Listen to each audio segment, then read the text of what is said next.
Molweni, Good day, molo futhi. unjani? Siyaphila. Siphilile no inkosi sigcinile. Oh, it's just cold. Amen. Yeah, ndiyakuva but kukhozi apha kwakho ne? I know kusiyazama man. Shoda ingubo wethu neti. Scones. To meet the ultimate level of coldness, I feel you. I feel I'm you. at home. You schooling me. You schooling I'm at me. home. Yeah. Yo. Okay, so singanenza liti Yeah. coffee. Were you that girl growing up? Yo, bro, assigned, positioned, without a shadow of a doubt. Also, I'm the only girl I'm away. of 3, Oh, and I'm man. the last born. Mm. So like, dissonance is mad. When would the peak? Shocking. When would the peak of Yenza Itia be? On which day of the week? If not every day, you know. Wow. Because my man. Yoniyaphunga kokwenu mos. I mean, not necessarily ngabantu. It's like it's visitors. You know, like you. When you grow up in a black household, guys, it is standard procedure to accommodate to a person who's visiting, I guess. So, as umzali womzi who's like hosting this guest, when you are the butler. Okay. You are the assigned butler. So all you have to do is figure out the liquid that someone would like to intake at that very moment. And this can also, it's bottomless. I get you. Right? So I they get can you. have water, they Yeah. can have tea, they can have juice. And then obviously if you're consuming warm beverage, that has to come with into sweet to accompany it. Cake. If you like Izikoni biscuits, guys, like those are really like good days. Or you are a cake or a biscuit person? Oh, this is such a beautiful question. Because, I know, cake or biscuits. And if you are a cake, which type of cake? If you are a biscuit, which type of biscuits? Can I just please take a moment to record this? Because this absolutely has to be my favorite question ever on the fucking planet Earth. Wow. Okay. I'll tell you why in a second. Okay. Position. You have to be in this. Okay. Let me hold it. Okay, let's do this. You know, technology just gets to you as you age by the day. I mean, we are making the impossible happen. We're trying to suspend my cell phone on a lot of things other than a tripod. So, if biscuits okanye cake. Okay, so lombuzo ndiyawuthanda because I come from a sweet tooth family completely. Umakhulu wam had a major sweet tooth. She always had like this sweet in her cupboard in a drawer that I would like take every now and then. Wow. It's full access. Certainly, even if it's in your drawer, it's full access. I mean, yeah, that might have been stealing and definitely impeding on her her things. But yeah, I'm a child, so please. Umakhulu, sweet tooth, and then Utata had a bakery, which was Tata Mukhulu's tailor before he changed it to a bakery. So my dad is not a baker as per se, but he's a businessman. So he found a gap in the market where Kala Ikubulita bakeries. Yeah, Ikubulita. Wow. And I spent quite a bit of my time there. I didn't enjoy it for work. I enjoyed it for playing. And so eventually, as you grow older, you need to start working. So with that being said, my favorite between biscuit and cake, it has to be cake. Because why in the cake? Oh no, I pressed the wrong one. The one you were meant to press was this one. I'm digging my hole deeper. Self-sabotage. You know, this is like self-sabotage at its finest. Literally. This was the one. Thank you.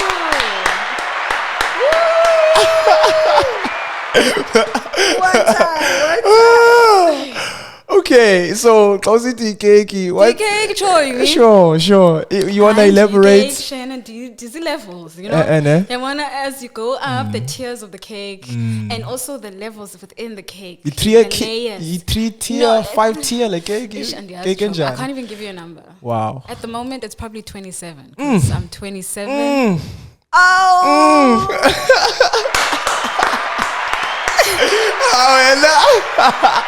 That's beautiful. Guys, I feel as though So, I'm hitting the bars today, firstly, and I want to send a shout out to you already off the bat, off the cuff. This is off the record. Definitely the conversation that Batano and I were having from the call. Yeah. I was just like, I feel at home completely. So, regardless of the tea and the biscuit, I like Dizoli, the man. So we were now. Happiness. Take us back, like to Kwalanga. Growing up in the famous township that's known to so many. Yes. Like it's the oldest township for one, primarily. It's home to so many great individuals, like the likes of Brenda Fassie. But I want to specific before we get there to the legends and like the what the type of people the town has given birth to. Take me back to like your upbringing. What music was playing in the house? What was the atmosphere around yourself and your brothers? Because you were the only girl. I know, right? Fuck. I mean, it had its quirks. I definitely. Being the only of whatever or being a minority in space. I mean, my mom is also in the mix. Let's not forget. Of course. But being at the time, she was a practicing nurse, so the hours and the time spent with mom are like far and few in between because she was like working night shifts and stuff like that.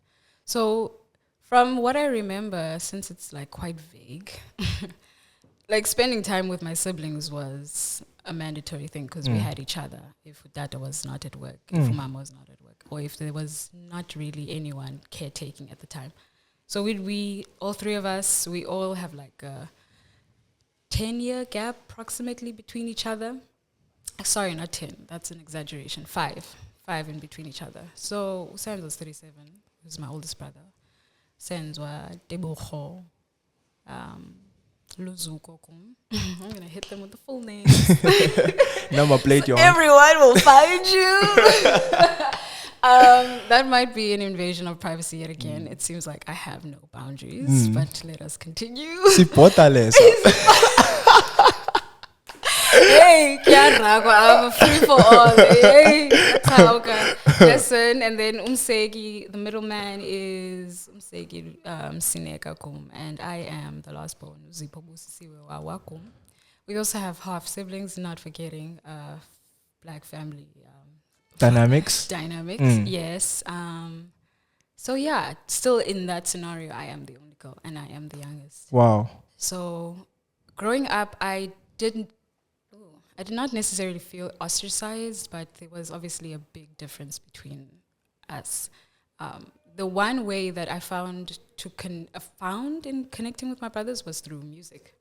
And that was like a common denominator amongst us, because if we're not changing the channel from what that person wants to watch versus what that person needs to watch, at least at the music there was a sense of calm. The music is playing, no one is saying, just Tobalondo, man. Like, it's good music. And what's playing is deep house, primarily. I mean, yes, you'd have your odd hip-hop and R&B there. If MTV is on, a popper, back in the 2000s. It was hot. Of course. Let me tell you guys, if you were not born in the 90s, Posi, period, point blank, I was Shuba Pagulando, MTV. It was also in channel O, bro. Yo, channel O used to set it off. Used to set it off after 10 p.m. Now you're playing South African music. What a time to be alive. Anyway, so deep house music was just a common sound moving through the space, especially now the adults are not around. Both of my brothers were practicing DJs.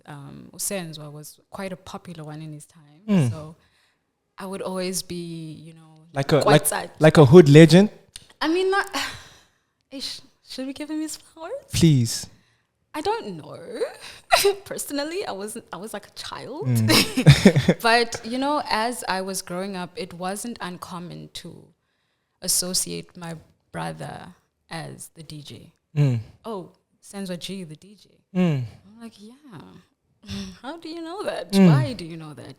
Being a little kid and not understanding that my brother is quite a well-known figure. And yeah, that level of attention to detail, even just in the life, but in selection of vinyls at that time. Also, so there's like this beautiful blend of jazz and samba and South American, African, and house that kind of flows through the home. And I'm just like, man, this doesn't feel as jarring as it would if I were to play, for example, a set that had different genres. For some reason, sorry. I'm also pivoting onto tangents because Matanda was so kind enough to lend me some greens. So I'm feeling really nice and talkative. But I still have retained the question that you initially asked. So don't worry. I have a point that I'm getting to. Music, essentially back then versus now, I guess, it is going to have like a clear distinction. But even according to the generations, if my parents weren't playing the jazz in the morning, and maybe there will be these lovely ballads that even the news will have. Like, it's very jovial, it's very energetic. It's like, get ready, it's a Monday morning, you know. So that blend would even, I guess, transition in DJ terms. Okay, this jockey. Listen, please, Silafa, if you need a DJ, deep house, I've got you. And I'm killing it, guys. I'm trying. I'm trying. But anyway, so the transition from morning to afternoon was like, yo, kumnandi, man. Also, I am at school. Don't worry about it. But on the days where it's the weekend, music was a big influence in my life. And those weekends, you'd obviously spend at bakery where you play the same music you like. So bakery with radio. Oh, standard. Okay. Standard, like of course, because we in Google it. And we are talking to everyone is working in the space, so it has to be a cohesive sound. It's Bamnyama and Xhosa, so it's sure. Like, okay, cool. What's the next thing? Yeah. Bakery definitely, but obviously that would also have music moments.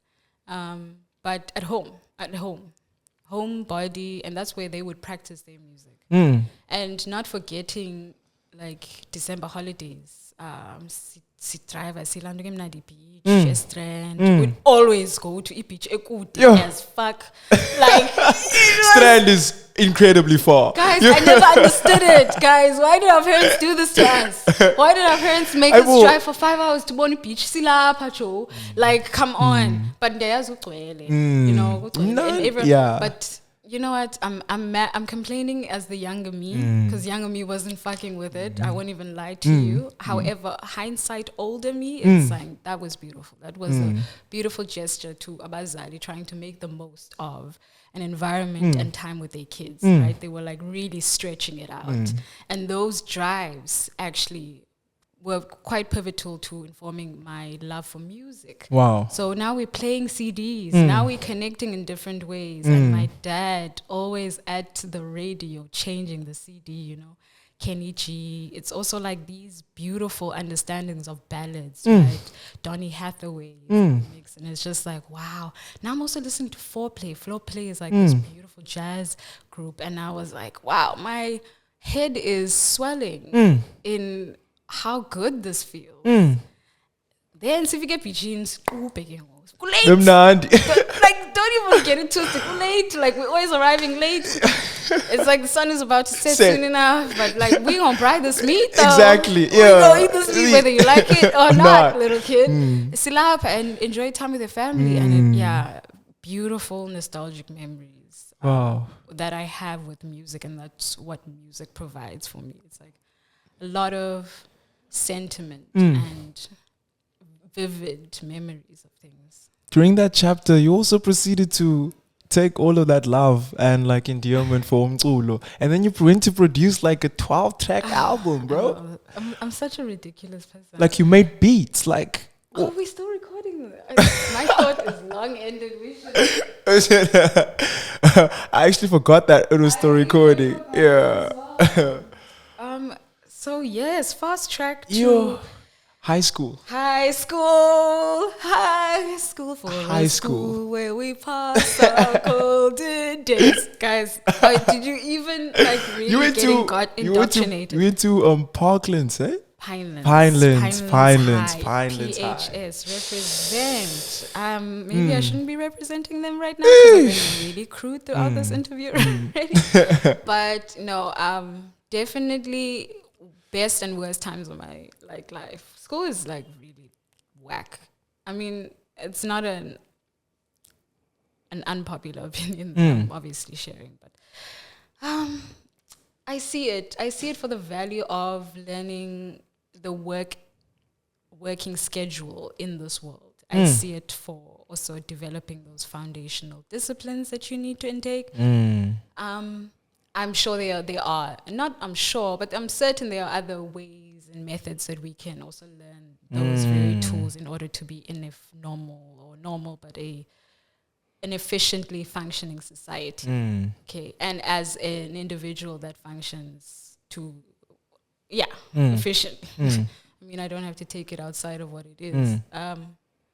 But school was just really, I felt like it hindered my efficiency. Funny enough, is that you're getting in the way of something that I see right now for me. I was even telling Ubatando guys how mad confident I was as a teenager. It was literally crazy. I'm also growing up around guys. So now you can imagine, I don't see the difference between them and I. I don't see it. We're all hanging out together. Their best friends are also in the same age group as them, and I'm still the only girl in that situation. So I'm like, yo, I'm one of the niggas. Yo, I'm one of the niggas. Sure. I mean, obviously, I am the little sister, and they would mock at me every single time, any given moment, standard procedure. But, that's where I kind of, got some leather skin. Yeah. Toughened up in the world and had the armor and confidence that I established once I was a teenager. And then I'm knowing the certain tics that I have in life, the interests that I have. Also, a lot of that was explored quite earlier than I would think a child in that time should be understanding things for sure of the world. But it's like also being exposed to a creative freedom it's never too early actually. So I would have to contradict myself there. But for me personally, at that point I was like, wow, I'm tapping into things where I feel as though I can't communicate with my peers, right? It's like we're not talking the same language, yeah. And I'm like, I'm frustrated. And now the people that I'm actually having fluid conversations with are a little older than me. I'm just like, okay, cool. I'm not gonna really hang out with old people all the time, so I'm just gonna freeball it alone until I can really be a person in society independently. Was that freeballing you creating a universe of your own? Oh, absolutely. Absolutely. Moving from Walanga to Pinelands was a story that I'll never get tired of telling because it did trigger the trajectory that I would take leading up to now. And also, it was really vivid and sharp and jarring. And yeah, all I distinctly remember was I was at a point where I was entering teenagehood. I did mention to you, so this is a lot is developing. You puberty. School you're also at the end of primary school, so umdala, quote unquote. You're about to enter high school, so you're about to be with the big kids, and so there's so much informing your mannerisms. You're developing, and now I am moving to Pinelands. So I'm like, my history with Pinelands is not far off. I've schooled there all my life. And we visited. It's not a foreign place. You had the sleepovers with Omegan and Jessica. Unfortunately, Dada and the Dada's ruling and watched hell to the no, which I respect completely. Wow. Unfortunately, now except and baza abantu. Like abantu basengonzweni, sure, because I've seen them, I know their parents, and kulengonzweni from since an infant, from actually like a fetal concept, in my mother's brain, in fact. So I've been there, so they know them back and forth. But anyone other than that, nangani for you. I'm sorry. So you didn't spend the weekend at Amber's? Yo, there was even, I won't even forget my dad, dog. There was a friend of mine, Chloe. Hey, Chloe. Hey, girl.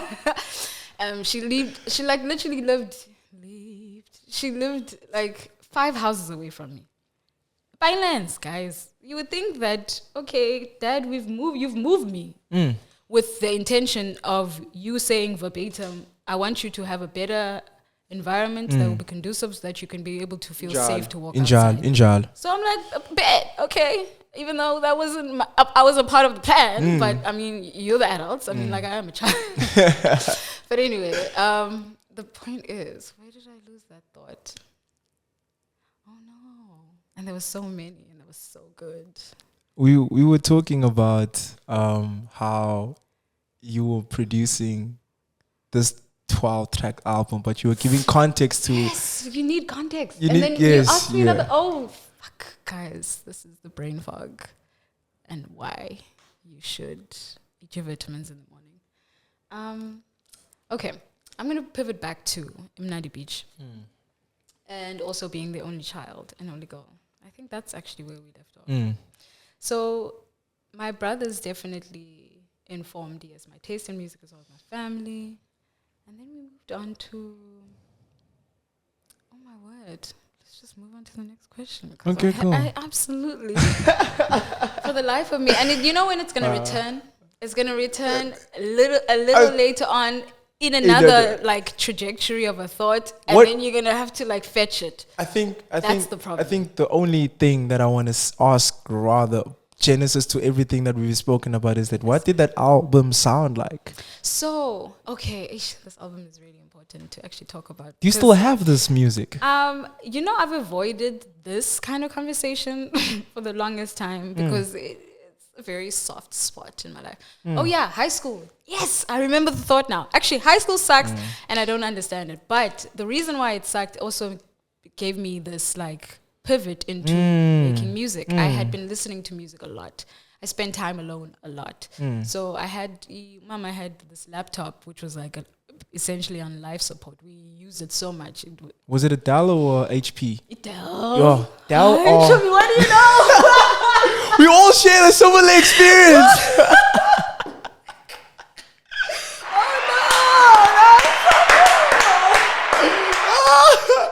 We all share similar experience.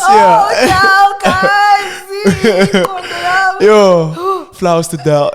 Flowers to Dell. No, it held us down. We made 12-track albums, so shout out to Dell.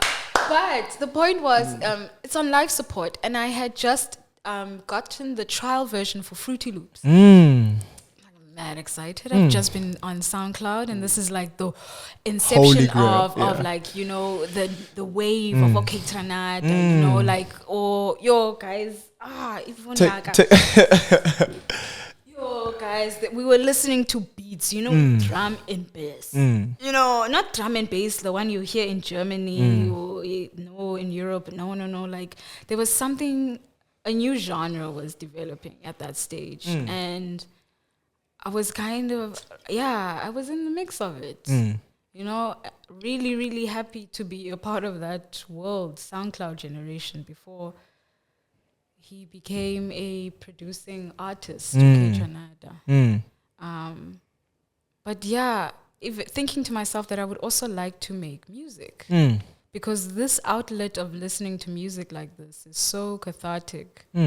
I would like to make music. And then got Fruity Loops and started making beats. I went on to literally spending days on this platform. It made me very happy. You were geeking out. I geeked the fuck out. I've even like worked on my, the HTML of what's the web database for my blog, because I wanted to steal the copyrighted theme. So obviously I can't pay for it at that time. I was 15 years old. So I just stole it by removing the coding. And that was all through just like sitting and watching and going on the internet and dialing and you like dedicatedly knowing that I am going to take this, and I successfully did. But absolutely my mind was invested in everything that I wanted to achieve. So this is super cathartic, right? So it would be great if I had an outcome from this. I think I didn't obviously have that mindset at that time, but in anything that I would have an interest in, I have to see it through to an end of sorts. And maybe there's another level to unlock because, these cake layers are rising. We're on 27 We're now. on 27, bro. So we have to keep moving up. As the cake, rises, you have to move with the flow of things. So there's a journey in any trajectory, in any hobby, in any interest of sorts. You can literally bring discipline and order in anything that you do. And so even when people around me were saying, "Hey, Zipomani, yes, you spend way too much time on that laptop. Like, why don't you do normal things?" I'm like, yo, man. You don't know what I'm doing. But I'm not going to spend my time convincing you. I'm like, I'm a child. I'm like, okay, cool. Okay, mama, and then you don't do it. You close the door and you do the same thing over and over and over until you have, again, this 12-track album. So laptop is on life support. So that means I can't switch off the laptop. And then secondly, I'm on trial version. So that means I can't save anything. So what does that mean? Every day I have to make a beat and finish it within these 4 hours of having this laptop.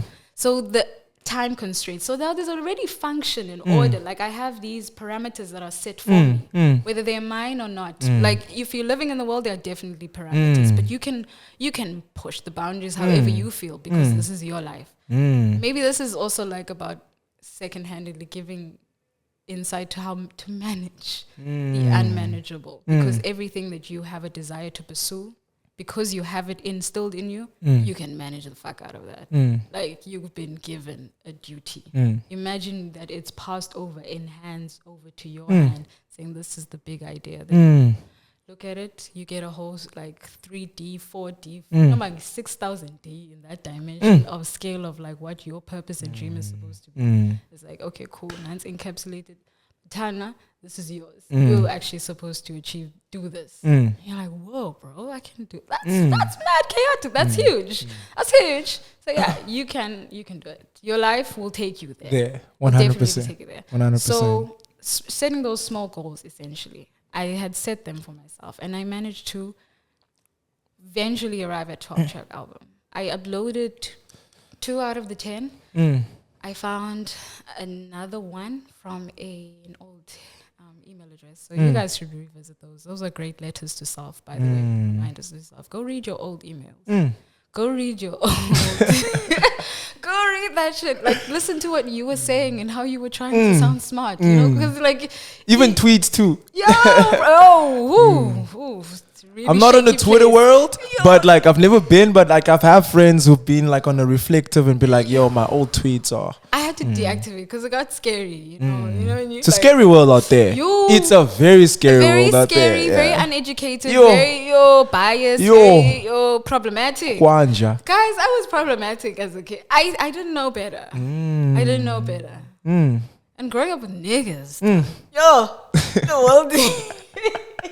the things you learn. But I mean, I was safeguarded from, I didn't kick it with him a lot, but that kind of also informed the type of friendships that I have now. I have a lot of guy friends because that's how I kind of operate and adapt. I've also got like a very nigga mindset. Is this you saying you be friend zoning niggas? Too soon. Friend zoning? Friend zoning?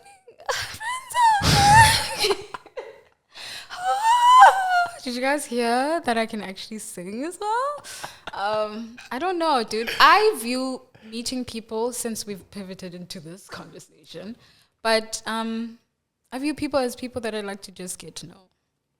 And there is no end result. And in fact, being in the friend zone is such an important place because I would never want to go further with someone who is not my friend. You heard it here. That's the cheat code. From the cheat dude. That's the cheat code. The cheat code is to be actually a really dope person because no one is actually trying to look for long-term relationship. Actually, at least personally, I mean, the world is different. The world is different right now, especially in relationships and intimate and interpersonal relationships and stuff like that. For sure. So, each to their own. I guess I prefer what I know.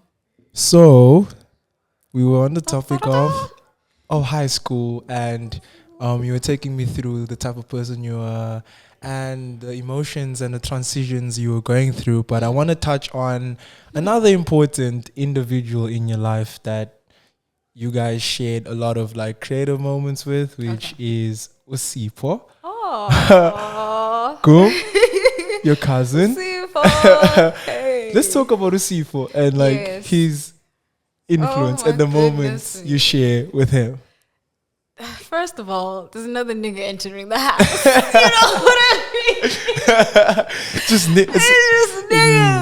I'm like, yo, can a woman get a break? At this point, I mean, initially, I won't even lie to you. Cards on the table, and it's all with love. I was just like, damn, dog. I was really waiting till a stage where I got my own room. You know, you kind of have to like mature enough to eventually get your own room, get your own space, and because you're the only girl, so you kind of reasoning now that your oldest brother has left the house, and it's seeming possible until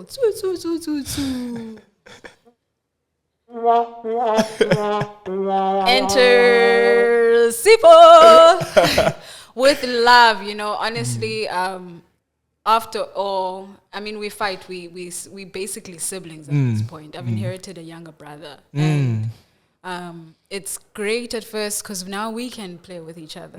Now this is someone who's in my age group who I can interact with. But he's also interested in just like really far off ideas and concepts that I wasn't perhaps exposed to.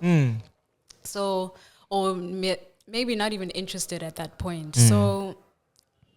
Yeah, we were quite not even parallel, we were opposite at that point. And I wanted to find a common ground with him because we were spending a lot of time with each other or in the same space, in the same room. So we kind of need to meet each other halfway, not like be fighting all the time. And this was when the camera came into the conversation. And Mama had this point and shoot that she had bought for a trip that she had taken. She's like, this camera, Mamilan, won't eyes on me. Off limits, okay? Off limits. And now when you tell Uzipo what is off limits, the lights go on and they're like, wow. What is that? Like, you know, that's exactly the feeling that you are illuminating to me. That's what you really want to say in your heart. Opportunity is arising, and you know what? I am excited for adventure, and I look for this camera through her room, through her room. Oh yeah, is this when she's at home? Yeah, obviously. Not at home. So she's like, off limits. I'm going to work during the day. Please do not don't touch my camera. Yeah, especially when I'm not around. Yeah. Okay, cool. Now that you're not around, I'm definitely gonna touch the camera. And I did that consecutively. I knew the schedule when she would arrive so that everything would be back in order, and everything. I mean, even her clothes, even the makeup that I'm wearing. So it's like, we found this camera, we found this tool, right, that we could play with, but we also needed to create opportunities to shoot with, like purpose. And we started the ideas from like having these fashion lookbook moments and being a person who's stemming from where? Where was the influences coming from? Of fashion and clothes. Oh, abazali bam, guys. Stunning couple. Wow. Hey, that it. Mom Wink is stylish, fly, baby girl. Like, I can't wait for you guys to see the visuals because they are communicating. The combos are elaborating. So, like, Mamela, abazali bam were, dog, they were mad fly. And I get it. I get why they got each other. So, yeah, definitely the influence, and they have many archives. Mom, she was sporting looks and she was not gonna take a picture of herself. So if it was her in this time, she would have been taking selfies, essentially. She would have been on Instagram, always documenting everything. So that's that hand, my mom. So, and my dad, being the cool nigga, will have a few photos there and there, but like, why wouldn't you want to have pictures taken? I mean, when it does, it hits hard. It hits hard. So those few little gems from my dad, and I get that. So interest in clothing, it's from the family. It's from the family. And so my mom has these clothes, right, that I feel as though they are great pieces that I can mix with mine. But the whole, I guess, genesis, or not even genesis, but the intention was to have pieces that I could style in my own world. You know, I had been exposed to All Lookbook NU, which is a platform that showcases your outfits for the days. And people can obviously tag the different brands that they're wearing, but how they can, you know, orchestrate their day's outfits, which was really dope to see. And that was, my world was opened up to that and the possibilities. But now I'm competing with people who are definitely an arm away from the designer brands, and also in independence and finance. Like, I'm a kid. Like, I'm not even going to compete where I can't even go, right? So now I created this like revenue of space where it's, okay, how can I create sustainable wear through using one item in various ways? But obviously this is not the thinking at the time, but it's like, cool, I have this one thing and I love it.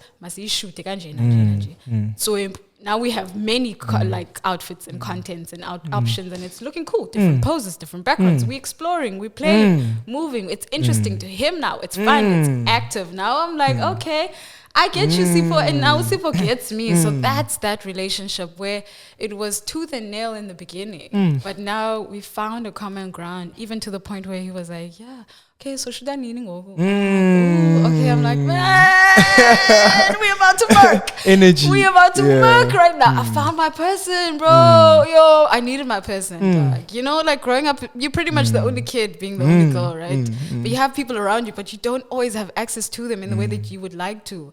So I was like, man, fuck, I have my friends, but we're not communicating the same, right? And I get it. But the internet opened your mind as a kid, like, honestly, like crazy. But Sipo got it, right?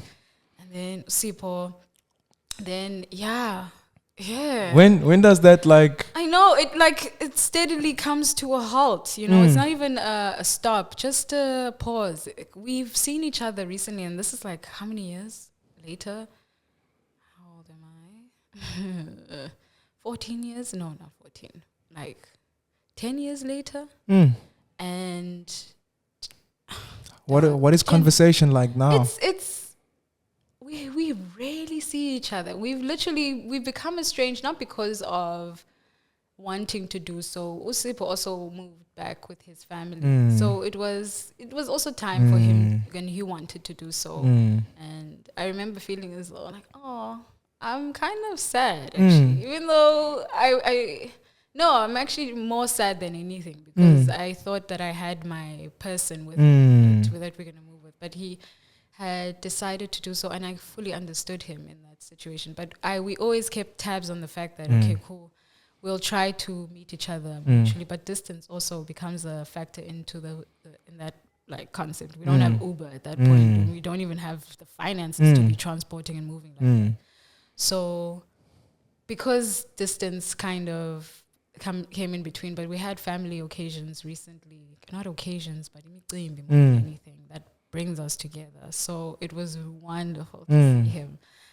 He's also like developed into a different person now. He's a person. His voice is deepened. He's taller. So I'm like, oh my God. I'm a little nervous because this is a different human being now. And that's what the estranging kind of develops, is that you're just having different people growing, and it's not because we want to be apart. It's just like we're developing, and you're not here for these little moments. And it's gonna seem shocking. But yeah, every single time though, we have this, I guess, sign off, and that kind of gives a nod to the initial promise that we gave each other, is that, hey man, we're still gonna get back into this. Are you still interested in cameras? Like, yeah. Are you still doing your shoots? I'm like, yeah, I'm still here. Like, let me know when you want to. But yeah, I think I need to also encourage it more. The way that Little Zips was doing, Little Zips was not having it. Little Zips switched off the TV and got in front of him like, that yo, confidence. Get your ass up. We're about to go shoot some shit. And you're like, I there were bullying tendencies, but it's just like, yo, man, I want you to be active. I want you to see things. I like TV ain't it, you know. TV is. Let's go outside. Let's go outside. Even if we playing with technology, but let's like interact with it. You know, I don't want to like slump and just be one note. Otherwise, that's the mannerism I'm gonna learn. And it's, as a kid, those are such pivotal times in your thinking and the foundational phase of just who you are in the world. You need to be moving. You need to be moving. You need either be breakdancing, like you need to literally be tearing computers apart. You need to be, playing. Even till this day, you know. I think that's also what I've kind of lost in myself, low-key. Confidence. Being playful. Playful, okay. Like playing and being active, like being playfully active. But in order to kind of remind myself, and my ode and promise to myself is that on my 27th birthday, I took myself to go ice skating. Just to say, hey, dude, life, man. Like, I mean, life sucks. And South Africa is like the worst of it all. Especially as a black woman, child. But let's try to remind ourselves that there is beauty within this peculiar space. So don't rob yourself of those opportunities as an independent and individual being. So if there's a place where you find and you can access that place safely, use it to your disposal. Like wear it out, you know. Whether that is like community things that you can get involved in, or maybe like singular hiking ventures, or just like individual things. But even in community, you're still a standalone. It's not like one show. It's not like that type of thing. It's like you're going there as yourself, and you're gonna meet people, and you're going to, you know, keep active. Keep active. Keep active. Keep moving. That's so beautiful. That's that was Sipho and I. The photographer in my life. Such an amazing relationship. The original photographer. The OG. The OG. Eternal flowers to Sipho. Yeah. I don't even know which one to press at this point. I'm scared. I just ruined it. I was like, that. You know, very volatile set up no, it's not volatile. It's just maybe the angle you're looking at. This thing needs labels. It's just like differentiate our colors. And I guess you just need to be in the space long enough. You know? But that's Sipho. Now I want to get to the question that you hear all the time, or the premise of most of your conversations. When does the painting find you? But I want to start first with umalume wako. Dad Mongezi. Yes, put monks. Let's start there. Okay, perfect. Put monks is, if we're not backtracking, if we're like going back to the original influences that I had, which is obviously the music that I have from my parents and my brothers, and then art. It's also my brothers because they also did art, but mainly Budmongezi. Yeah, dude. Also, one of those things where Sitibana imicimbi, and like, guys, don't think imicimbi ekaya like far and few in between. No, it's almost like every month. Okay. It's almost like every 2 months. It was like this Bobisha. Like, who's he to you? So, he's my cousin. He is my father's. His mother and my father are brother and sister. So he's my cousin. But Upudmongezi, umdala man. So every time when I say Upudmongezi, like in vernac, but when I have to translate it to English, it's either my cousin or my brother or my uncle. So just to not confuse people, uncle, malume. Not malume, because malume then would mean the mother's side. Exactly. But that's the word. Oh, he's your cousin. Put monks works cool, too. Yeah. We're cool like that. Yeah. But it's just now. It's like now I'm like, okay, he's actually not my uncle. He's my cousin. But I just called him uncle because he's respectful. Yeah. That's the long wind and the end of it. But Putmongi is Yeah, a really profound Zen character in my life. I've never met someone who is completely married and tied to his craft. Like I've heard of people do such things. I just never met some people who are, it's them and they work. And they live and breathe their work. It is a way of life, and there's so much beauty in seeing a purpose fully fledged, essentially. Like, this is a person who knows their purpose. And they are, everything else could be a distraction or in addition to fulfilling this purpose. So this man is in the studio every day, hours on ends. Like, even Mkupa out of his schedule to do something else. For example, we worked on something, and like ixesha is a factor. Like, after 2 hours, you're like, or 2 to 3 hours, and you can chill with people, and you can wait on things, or you could take a break. I don't know what your schedule looks like, but you can take a break. I know you're working, but you can take a break. But no, my break, my freedom, my work, and my breathing is all in the work. And wow, if I could ever arrive at a certain thing, at that type of place where I don't need to take a break. I'm actually very happy to relax here, doing the very thing that gives me energy, but also can give me peace. So, yeah, I'm just like, wow, that's what he is to me. He's almost like a sensei. He is so wise, man of very little words, but once you're close with him, the ideas that he pours out to you because it's safe, I get excited. He's Punmongis, dude, like, sends me messages randomly. I hate WhatsApp. Like, disclaimer. I hate WhatsApp, and even my status on WhatsApp is like hardly on here. Sorry. Like, it got to a place where, like, people are thinking it's personal. I'm like, I promise you, it's not you. It's just this. It's not you. I guaranteed. It's not you. But he will find a way to have me online on WhatsApp. And I'm there. I'm talking to him. He's sending me random things. He's just expressing himself. And we've arrived at that stage in our relationship. And I'm really excited because I've been praying to have a relationship with an older person that will teach me something, skill.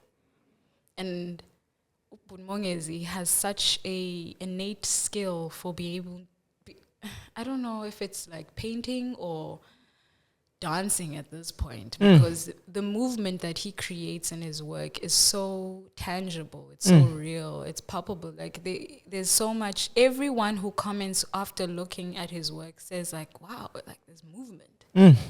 Like, how does everyone have the same common description of this art, even in its various ways? Is that this man is very skilled in color and movement. And obviously that color harmony to create movement and highlight and dimension and all of those things that create form. So I want to learn from a master. And I believe he is a master of this time. Like, absolutely that. And the only way I feel as though he is because, like I said, this is someone who's fully formulated their purpose and understands it. Just like, man, thank you, God, for answering my prayers, because Aziwe, I'm going to be a master painter at some stage, guys. Watch this space. I'm really excited. So that's what we have right now with Budbongis. And then when does it start for you? I'm ready. When does it start for you? Me? Painting. When it's the robots go green. When the robots go green. I am a good citizen of society. I follow the rules of the road. No, you don't. Yes, I do. I follow the rules of the road. And right now the rules are saying red lights. I don't know. Has those red lights been on for a long time? Not for a long time. This is a new trajectory. This is a new experience, and it erupted like during lockdown. And I don't think those circumstances for something that you are hoping to create from a place of like ease and just complete liberation. The idea, it started from like lockdown, being confined to one space, eventually feeling like the world is caving in, everyone's sick around you, like there's a fucking virus going around, it's a pandemic. Like, the world sucks. So that was the outlet. And so for some reason, it feels as though that note of solemnness is still lingering with the work and the creation. And the subject matter that I even did with those specific paintings that I did last year, I think I released them last year, but I did them in 2020. And there's like a handful of paintings. Like I haven't sold more. I have a lot in the back burner, but they're not done. They're half ideas. That's why I know that the light is not green. That I'm starting things, but I'm not completing the idea. Whereas when I was in the motion of creating and on the road and moving freely, that it would move. The ideas, even the technique would move. Learning about something and then applying it. Like that's the way I work, is that I can't stay on one thing for too long. I have many, like my hands are in many things. And that will also help me finish that first thing that I started, you know. And then I'll be able to like, I'm a multitasker and that's the only way I can function. So even like staying in school for like 12 years consecutively without like having something different really rocked my world. Like, do we really have to do this for and then kwakhona we let's go in for another 6 years.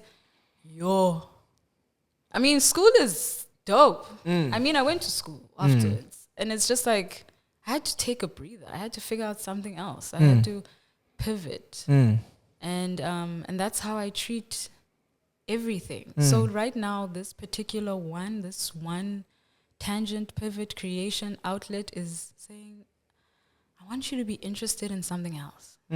That's what it's just like hollering. And like the grills overseas. Oh, the grills! Talk to him now. Shiny, shiny, shiny. I see. But before do we get to the shiny and iciness, I just want to complete the seriousness first. Your work is encapsulate like a lot of like South African like history. With the paintings? The paintings. The paintings. Not the photography. The photography first. Yeah, the photography first. Hey. The girl who wears many hats. Like, but I want to focus about like the South African history per se, because I mean you've been a radical teenager, been a radical adult, but like it's been a softer radicalness now as an adult. I would say she's definitely, you know, became way more softer than what she was like during varsity days. Yeah, definitely. Like your fascination about South African history, you went on to do a documentary with friends in Cape Town, which still resides on YouTube. If you know, you know. Please don't gas it this much. I'm not gonna gas it.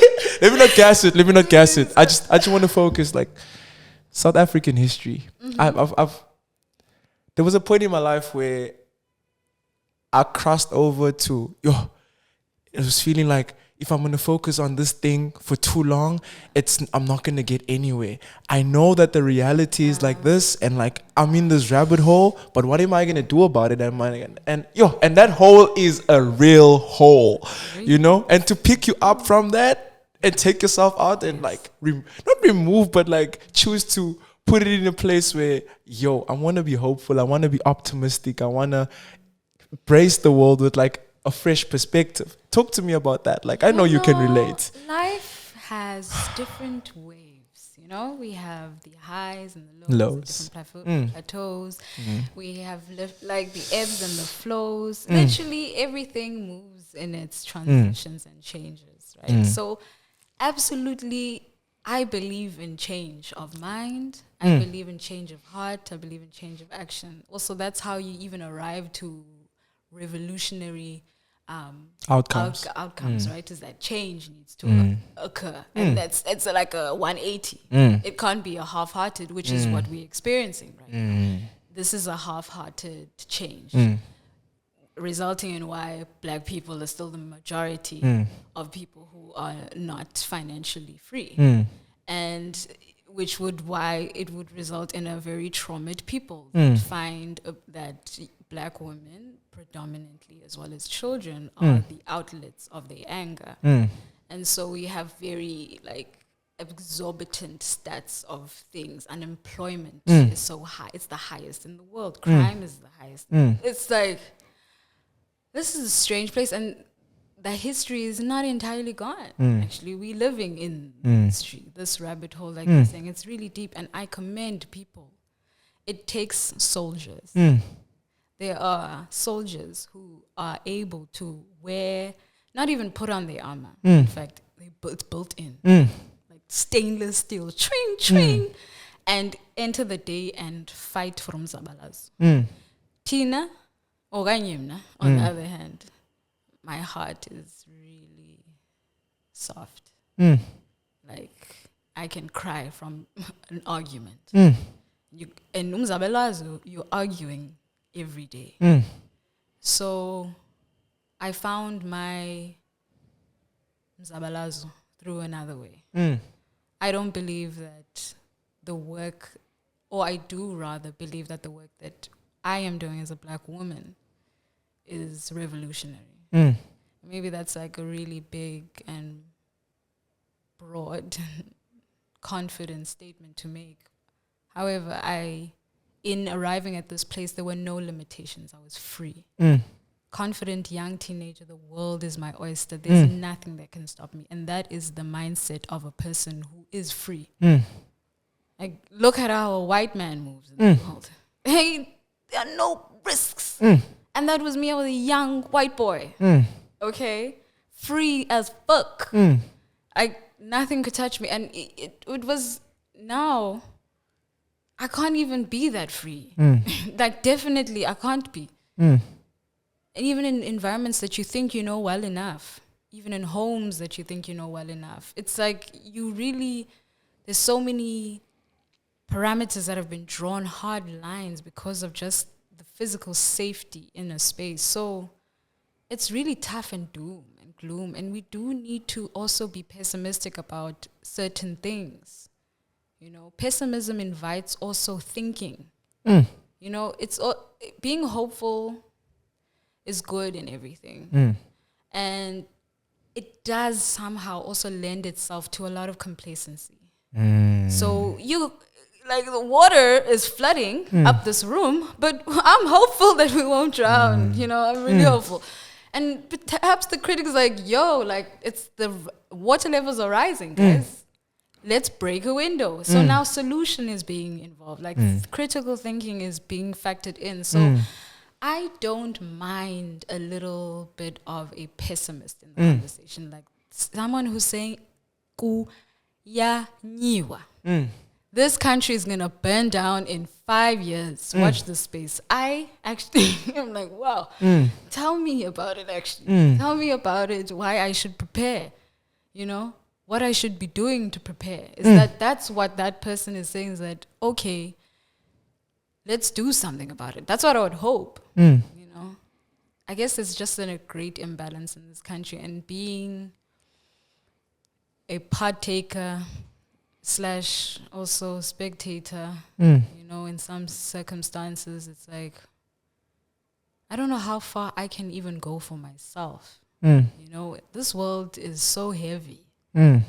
So I don't even know how much I can do it for a people. And that is an inherited job that you kind of take on as a black person, I find. Like, man, I was creating artwork, you know, just for the fun of it. Now I'm labeled as a black woman behind the lens. How political is that? You have done something that is so astounding. Wow, I'm like, what? I'm learning this now. Now I'm learning about the history of photography being a predominantly white male industry. And now I'm like, oh, okay. No, I hear it. Feminism, you are a feminist. I understand that you idealize with these sentiments. I'm like, sure. Feminism, in fact, has existed with my people as a very long time. So current feminism also doesn't acknowledge that in some ways. Is that we have been independent in also our ways of life. You know, modernity has a sense of restricting our African ability and excellence sometimes, you know. I know this is like a really, now we're pivoting to another conversation, but I want to circle back without leaving this thought is that, man, we're modernists as abantu bamnyama. There are things that we have done that can sustain a people. And it had for a very long time. It's just now we are dealing with different levels of modernity without including this our way of life. Whether that's having growing our own fruit and veg, right? Or having ikral, or having like siyolanda amanzi emlanjeni. So now having like a sufficient amount of water that we're supposed to use as a family, and now like just like finding ways to be a sustainable society that is growing, but even getting to a place where it's not about walking miles and miles to go collect water.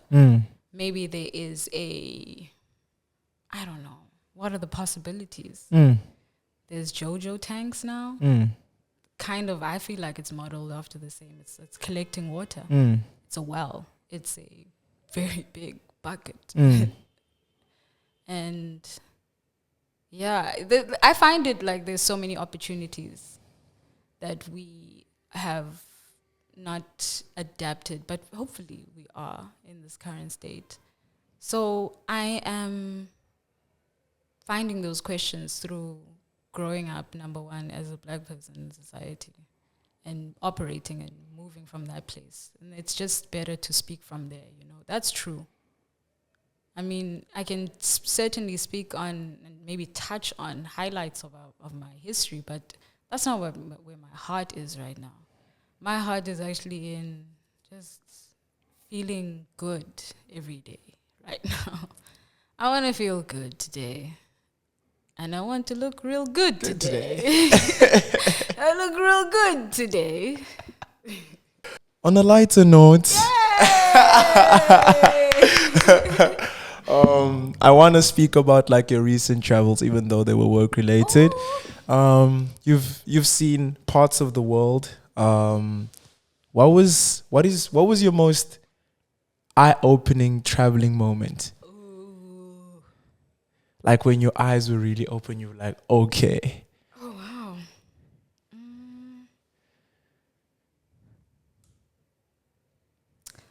Ooh. So there are many eye-opening moments when you travel here. Give us the light-hearted ones. The light-hearted ones.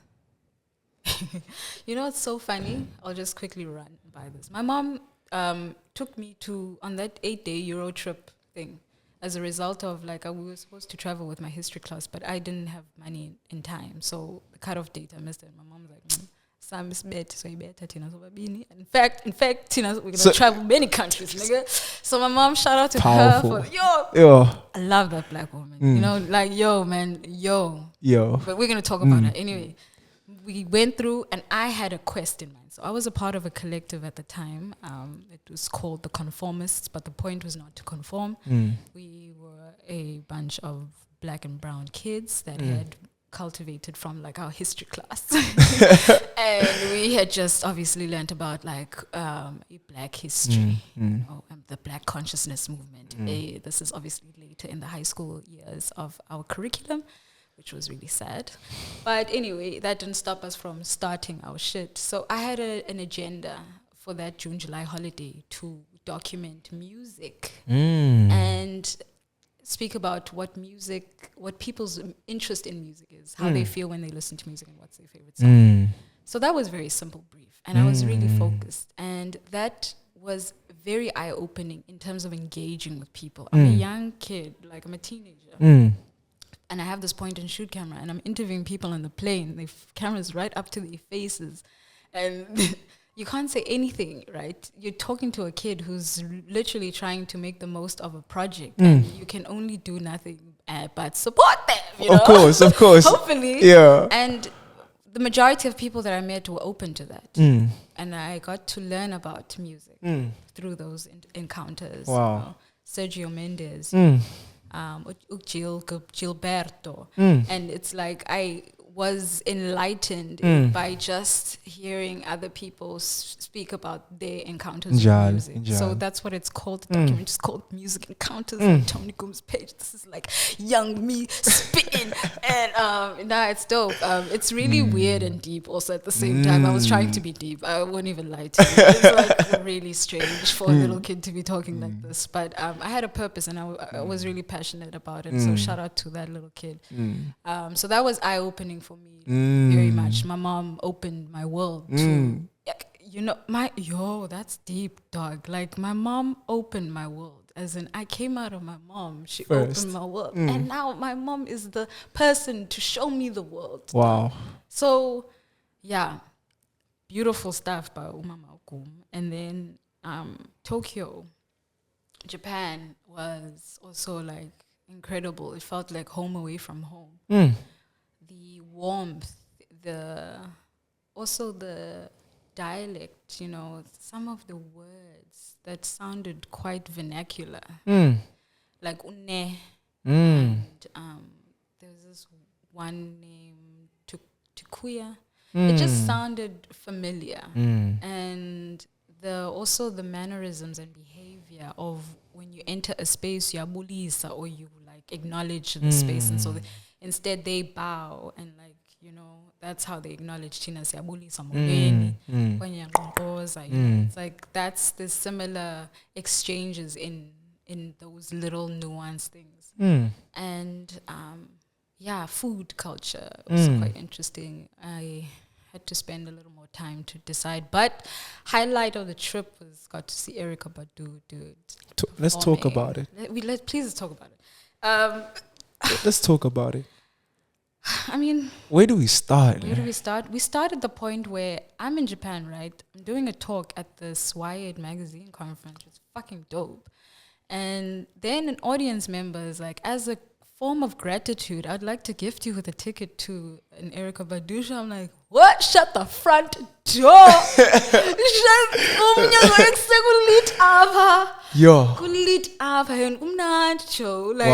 Wow. Like, I don't know what to tell you.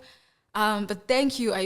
We get each other. We read it. We're rocking, and my brother's with me, and it's amazing. Also, a friend is with us. So it's like we go and we are rocking. And Asians are quite conservative, or at that time they were quite conservative. And it is a sit-down concert, right? So it's an intimate concert.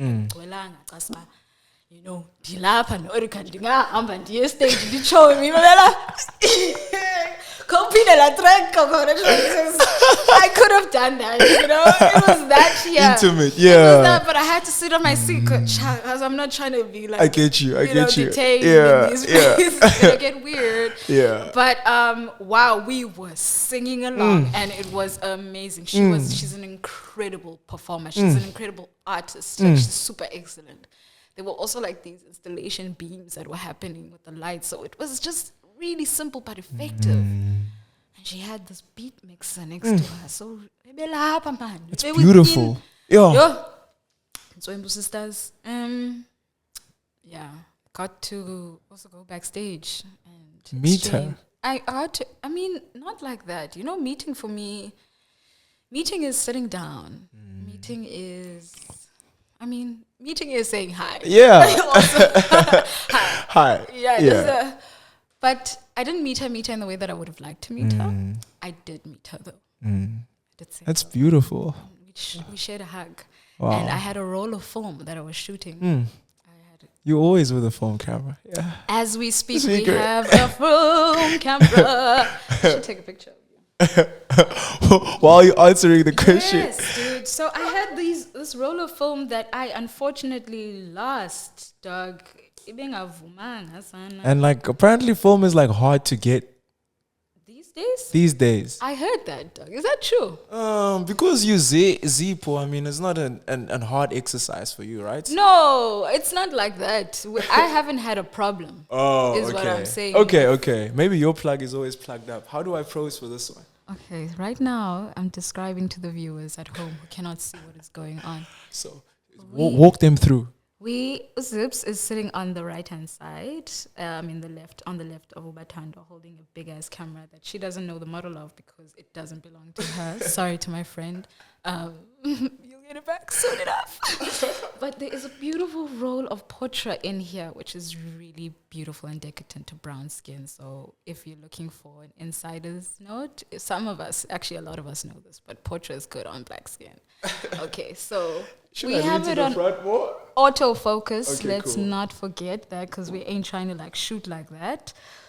And portrait mode because space is quite tight and confined and we're shooting on a 50mm lens and we have our subject in place.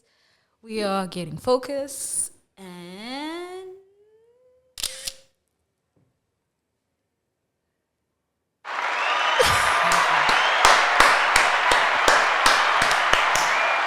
I love it here. I love it. What a moment. What a moment. What a moment. What a moment. Wow. Off camera. Firstly, Tokyo is amazing. It's one of the cities I like. If anywhere, I wanna go to Tokyo first. Yeah. Outside of Africa. Also, you can drink.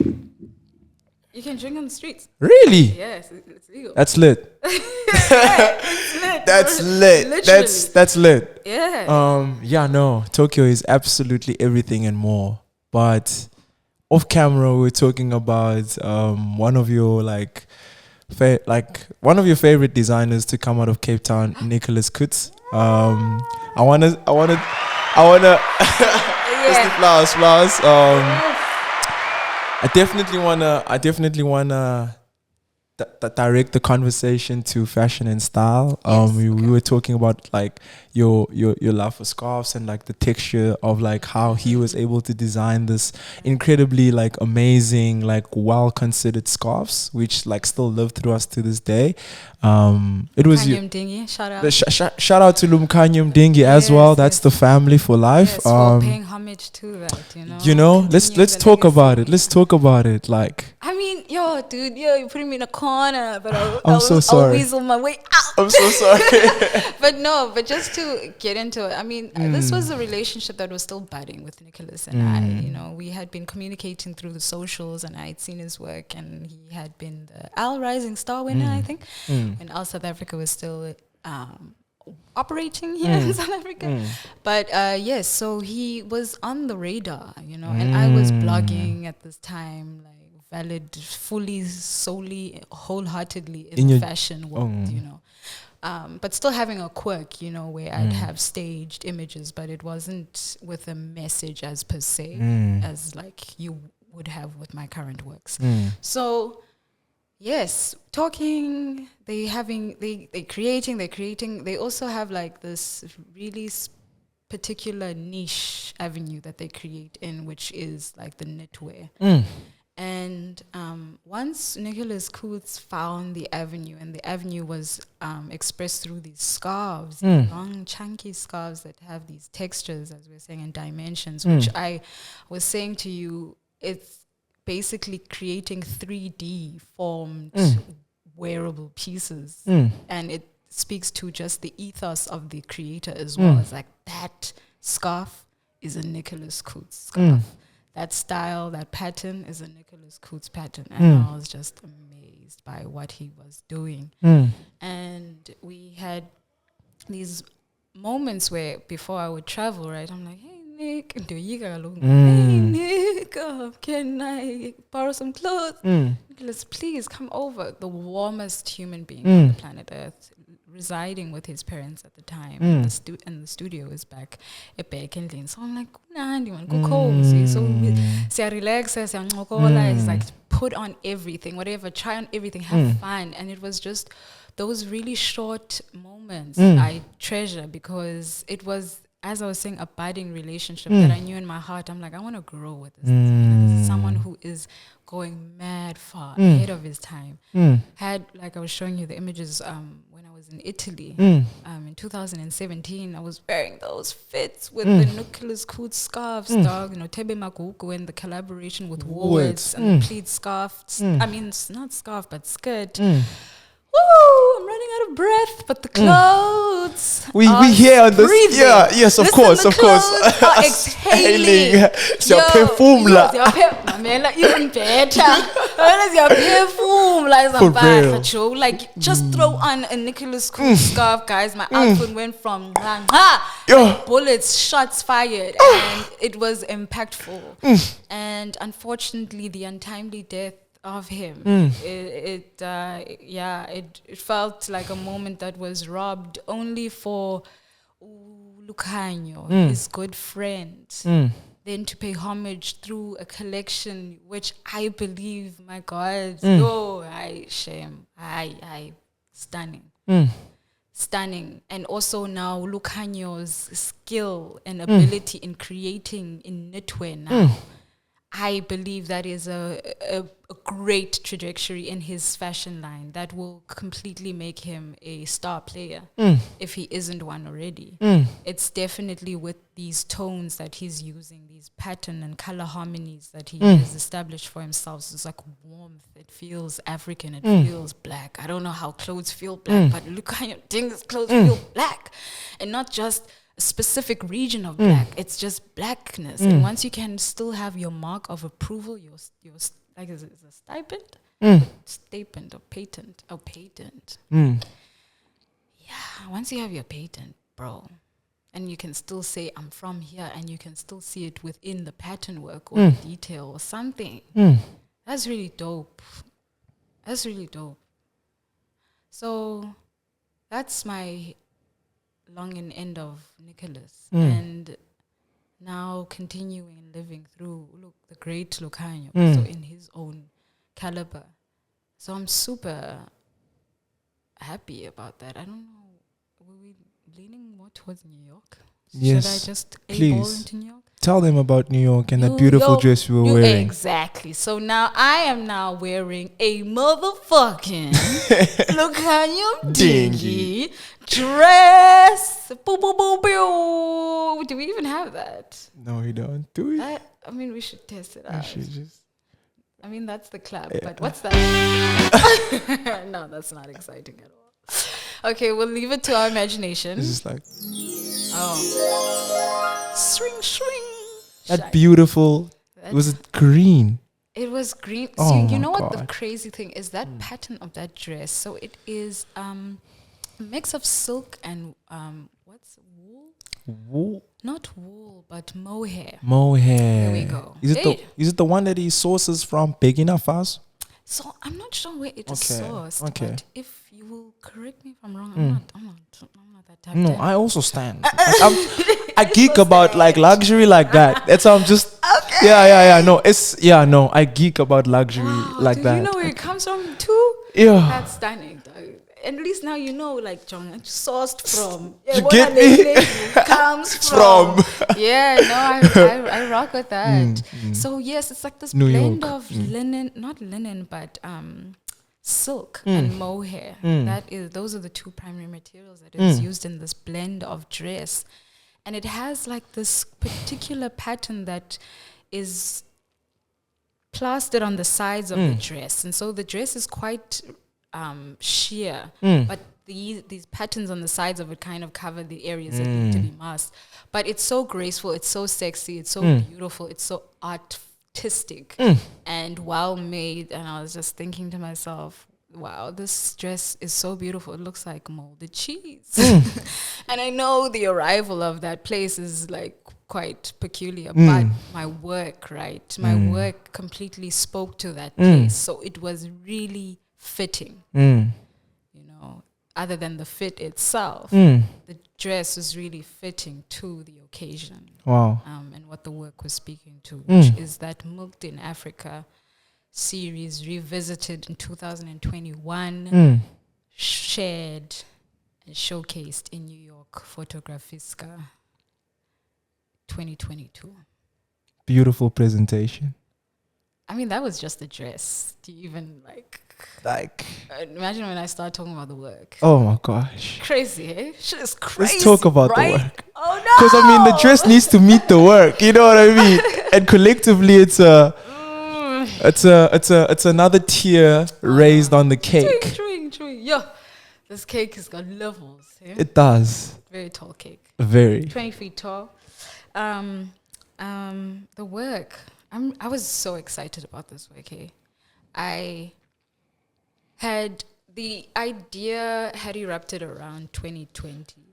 Like, yeah, I have a scamp book, by the way. Before I do anything, I have to draw it. And because you're kind of exposed to this big idea, right? So you kind of have to draw it and see it and see if it's a possibility and where it can. This conversation too, it was a sketch. Exactly. It has to be. And now you can make that sketch pretty visible to me now because now you've actually drawn that out, you know. But started scamping around 2020. And I had also been in communication with the museum around late 2019. So for 2020, boom, COVID hits, right? Early 2020. I'm like, okay. We pushed back the opening, hoping for the end of the year, but of course it got backlogged up until now. So I'm also not the type of person to get excited over things. I'm pretty like neutral. I mean, I do get happy.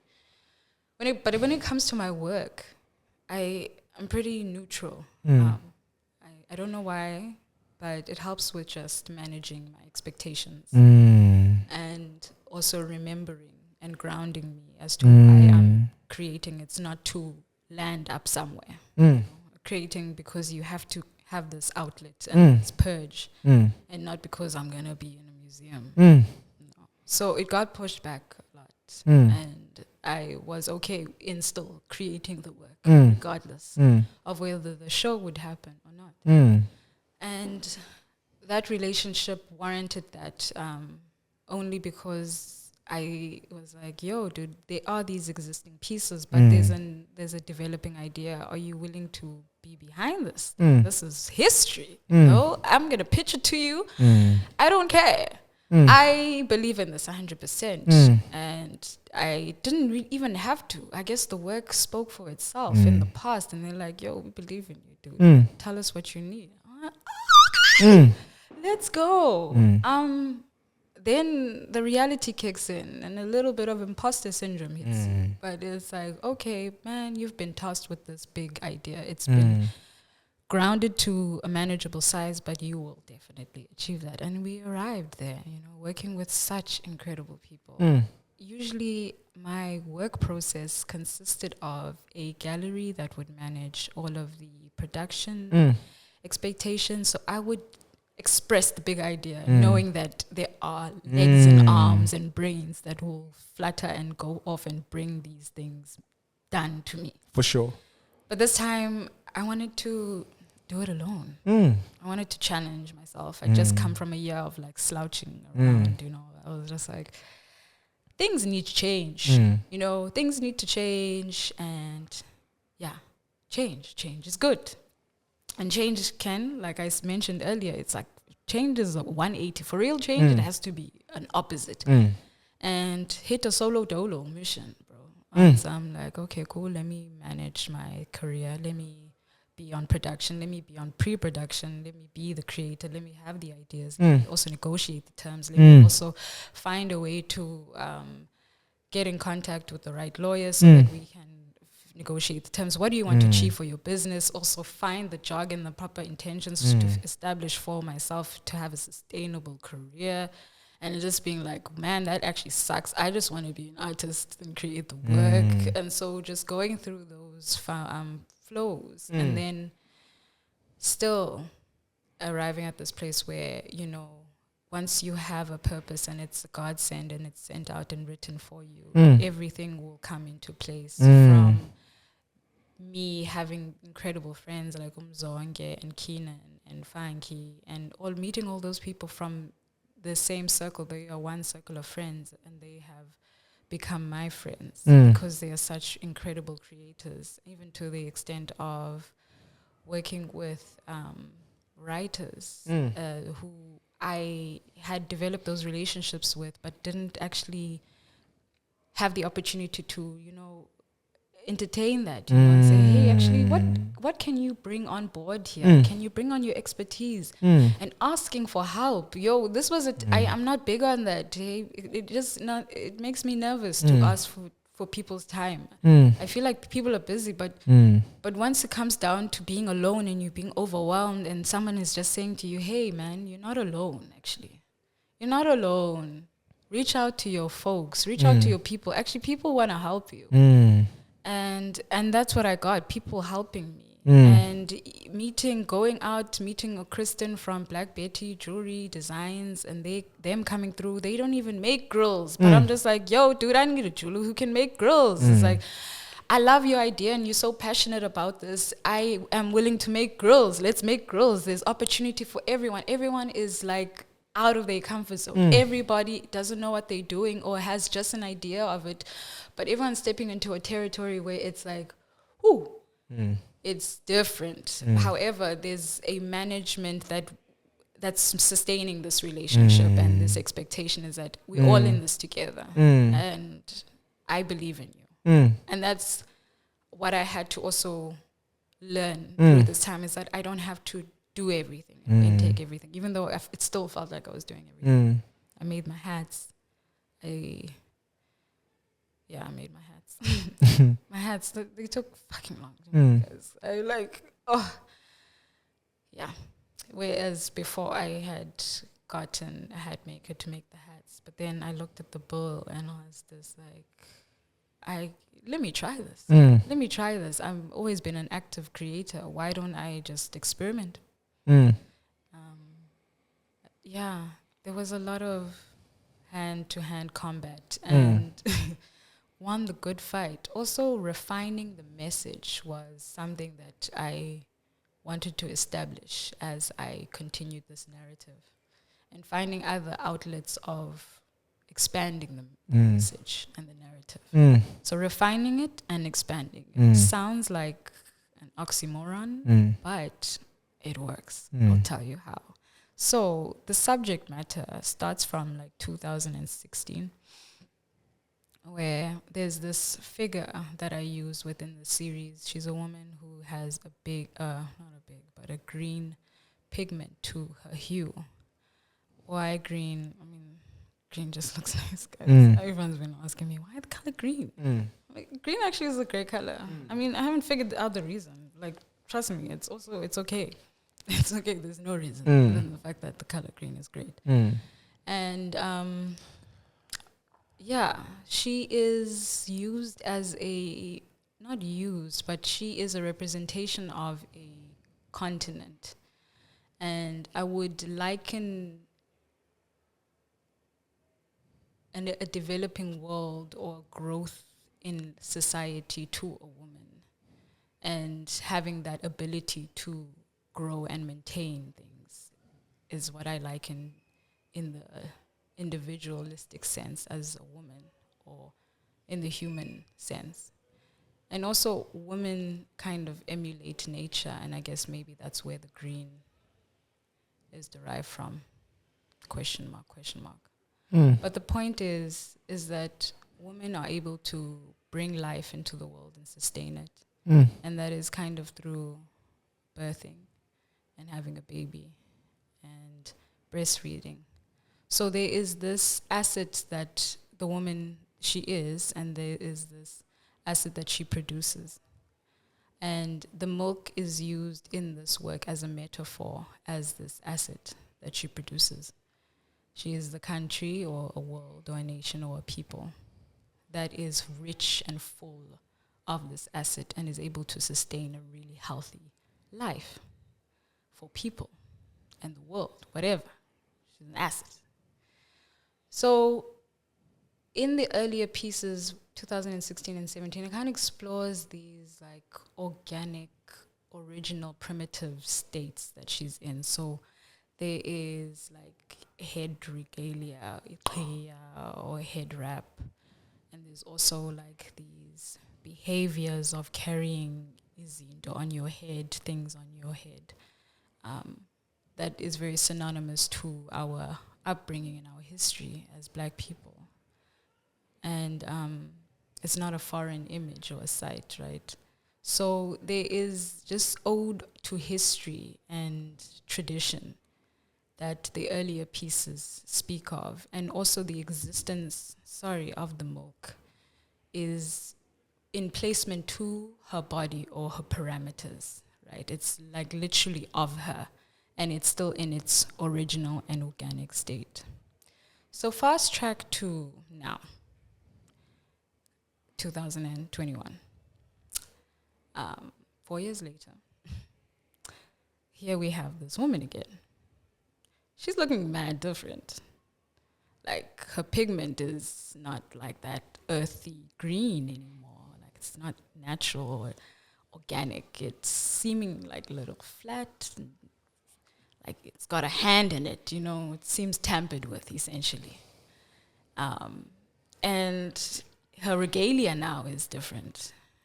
Her outfits that are synonymous to this tradition and ode and nod to history are looking shinier and more modern.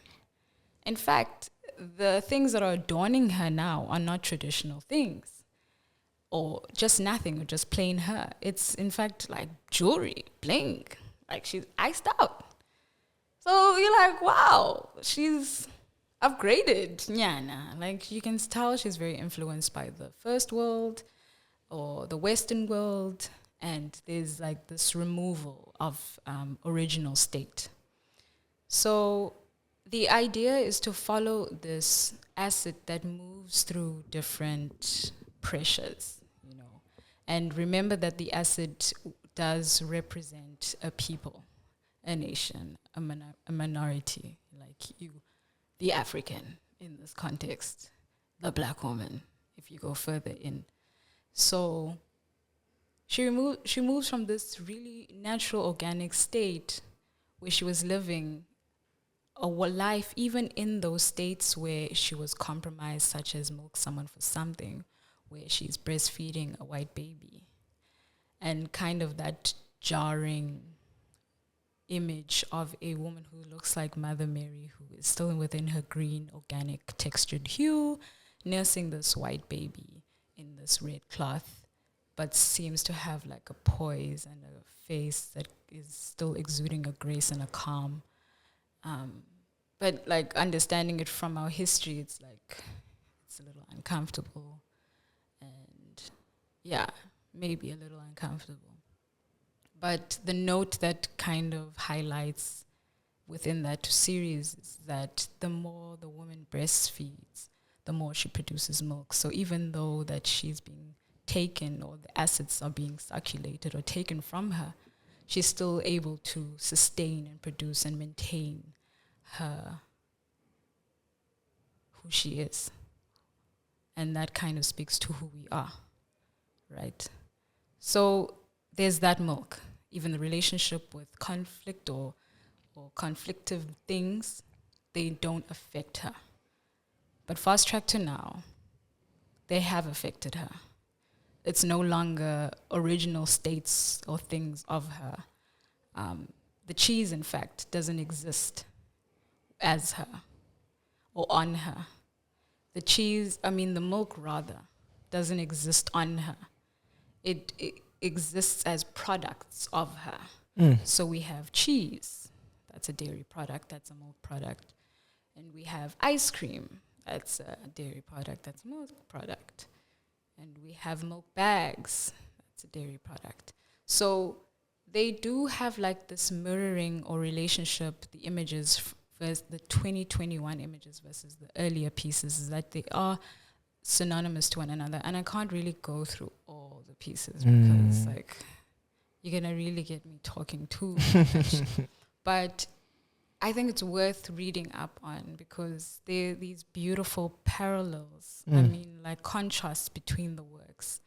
And I love how you can distinctly tell the change in the worlds, but there's still very similar mannerisms, whether it's hand placements or having a direct note. Yes, Bauer. I direct nod to the earlier pieces. So there's that in the portraits, and then of course expanding to film, which is a prelude that I shot, which was not the original idea that I wanted to have for the exhibition. Just didn't have the time and the funds. So if anyone's listening to this and wants to pay for an infomercial, please do fund me. I'm trying to shoot an advert for these milk products that this woman is producing. But anyway, and then there is an installation of rotating cheese, excuse me, as well as a display fridge that houses all the milk boxes. Dog, everything is so intrinsic with my work. Actually, I get tired talking about the works, because there's not just like, okay, pictures, video, installation. There's a reason as to why that image looks like this. And now it's different images that all pertain to their own reason. And then there is the fucking milk boxes in the fridge, but now those milk boxes have this flyer on them, right? This flyer that speaks to the missing person campaign, and this was like a campaign outletted in the early whatevers of that time, where the Amber Alert had just been introduced in America. So a really famous person had their child missing. Not had their child missing, but their child had gone missing. And so the fastest way to get information out, other than the newspaper or the radio, effectively is through plastering milk cartons, because everyone, majority of homes consume milk, and that's in the morning, right? So imagine having this important information that needs to get out to the world of these IDs of this person who has gone missing and the information thereof. So that's what's happening with this current show, is that we see the original placements of her in her original state, right? And there's, even through the sense of conflict, there is still a poise and a grace and peace that exists within her. But now we finally arrive at a place where she has gone missing. Missing not literally, but missing figuratively, where she has lost her sense of self. So that's what the work explores, like this process and order of loss of self, loss of assets, loss of so many things that you can boil down to what you can lose. And usually in a lot of my works, I would provide a silver lining. Like, if we had to sit through all of my works, especially Milked in Africa, all of the series, 2016 has half full, half full, half empty, which is supposed to be, what it speaks to, obviously. And then the 2017 one is Milk of Human Kindness, which is the image of the woman pouring the bucket of milk over herself. So it's like full circle moment. So that's the silver lining that the works provide. Is that there's a question, there's a problem somehow, but there is hope. But with this work, I'm just like, man, it's shit show. Siyashuba, bad, guys. And yeah, I'm really happy that I didn't have to find a solution. However, the solution found me. I'll tell you why. So I'm working with dairy products but through quite a long time. And I also created like an emblem for this world, a currency. And that's pretty much what I'm going to be indoctrinating in the world of Milked in Africa, which has the acronym or abbreviation of MIA. Obviously, you know what MIA also stands for Missing in Action. I digress. But I'm working with a lot of cheese, and cheese lives, a living organism, and cheese is now starting to decay, rot. And I'd come across this documentary. But of course, in knowing that the cheese is rotting, I'm like, fuck, dog, I don't know how to make and retain these cheeses in these in a state where they don't decay, so they remain fresh. And vacuum sealing came to mind. cool. I come across this documentary. This is an important pivot. Come across this documentary on Netflix. It's called My Fantastic Fun Guy. I think that's cool. Anyway, dope ass fucking documentary. It brought me to tears. Anyone who I know who has watched that documentary has been like jerked a little, like knee jerk. It's like literally a tear jerker. It honestly, it's emotional. They speak about mushrooms and the importance and value that mushrooms hold, and how we have not necessarily as a society been exposed to the abilities and capabilities that mushrooms hold in also helping us in a society, in a world that is slowly concaving. Mushrooms are not just like for culinary experiences. It's not just for lucid experiences. It's also can help with reducing mental health issues and problems that may arise. It also has aided in curing cancer cells. It also has been not recently, from what I saw in the documentary, that it also aids in curing, or not curing, but clearing pollution and the oil spills that have happened on oceans. So it's like, this is a dope ass thing that mushrooms think that they can do. And the many, many, many species of mushrooms that exist. So there's a world and a plethora of things that mushrooms can. But anyway, the point is mushrooms are a result of fungi, decay, decomposition. And now I have these cheeses that are decomposing. And I wanted to toss them out the bin because they're decomposing. But no, dog, there's life here. And I found out in this documentary that through fungi, there's like this process called the mycelium, which is a network of roots that is established from decomposition, and that generates life and connection of what is outside and rooted. I mean, I could be paraphrasing it terribly, but that's what I took from it. It's like, this is so spiritual. I don't know what this is saying, but it's saying, man, even after death there is life. And so I was like, yo, I'm gonna keep these cheeses decaying even in the state of death, right? Even in the state of loss, there is a regaining, there is a rebirth, there is something that is infiltrating within the soils, and that is so the silver lining exists, I guess. Wow, that's beautiful. In the next segment of the show, we have a very beautiful sight of Uzipo taking a selfie with a baby shoe, a superstar that being. Size. What's 4K? I have no idea. Position the mic towards your... Sorry there. Hello everyone. It's even the what superstar show? Yeah, what yeah. Showtowel. What Show, is it? What is it? I don't know. Sneakers. But they soft. They are. I wanna touch on. Shalto, I think that's Is that a shalto? Okay, sneaker girl. I got the word. Soul knowledge. I mean, maybe. And But I've always known you for someone who admires and appreciates sneakers. We were talking about this.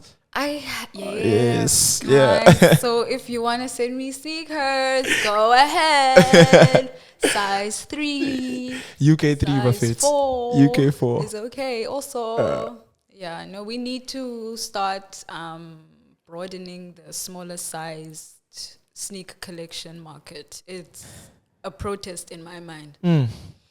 It's a big protest.